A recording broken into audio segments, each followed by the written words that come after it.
Well, storms are leaving one Waco nonprofit looking for some answers. So Cloven Heart Farm Sanctuary says that it is in dire need of help to rebuild its shelters for some of his rescued animals. We do have Text Today reporter Brandon Coates, who is live from the farm sanctuary. Brandon, yesterday's storms are making it even harder for those struggling to recover at the farm. Yeah, that's right, Mike. Yesterday's storm was not good news for the farm here. For example, one of the tarp coverings for his pigs is completely underwater now. But take a look here. This is one of the farm's pigs' pen, and Ace and Vazul live right here. They're sleeping right now, but there is no roof covering them. So yesterday, they had to endure hours on hours of rain and hail just pouring down on them. And this is one of the many reasons why the Sanctuary Farm started a fundraiser to rebuild shelters like this.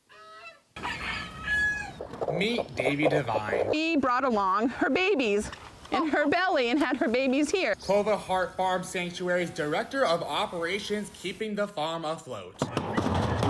I'm one individual who is here kind of taking care of everybody. The nonprofit takes in abused farm animals, Parasitic and anorexic. and those with nowhere else to go. They all have their own individual story. The sanctuary became victim to the severe storm last Thursday. How scared were you for these animals?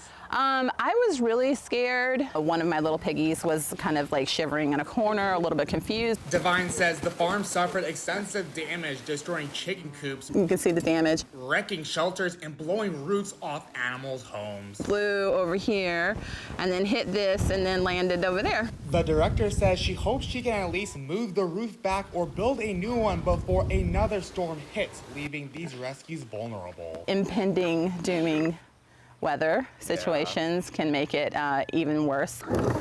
She tells me fundraising is vital for the farm. We struggle every week just to be able to raise enough money just to cover feeding and hay. So when something like this and all this destruction happens, it's kind of like, where are we going to find the money to fix this? And is asking the community for help to restore this safe haven for these animals' only home. We all have these situations where humans and animals alike don't always have a best start in life. Yeah. And you sometimes go through a lot of struggling, you go through a lot of suffering. The farm here really does have the cutest, sweetest animals here, Micah, and the Animal Protection Organization is accepting donations online or taking on any volunteers to help them rebuild shelters like this, or even just move the roof that was blown away over there, just put it right back on here. Live in Waco, Brandon Coates, KCN 6 News. You know, I could hear the animals in the background, but you know, it's really unfortunate that we have some more rain chances through the end of the week, so hoping that they get help as soon as possible. Thank you so much, Brandon.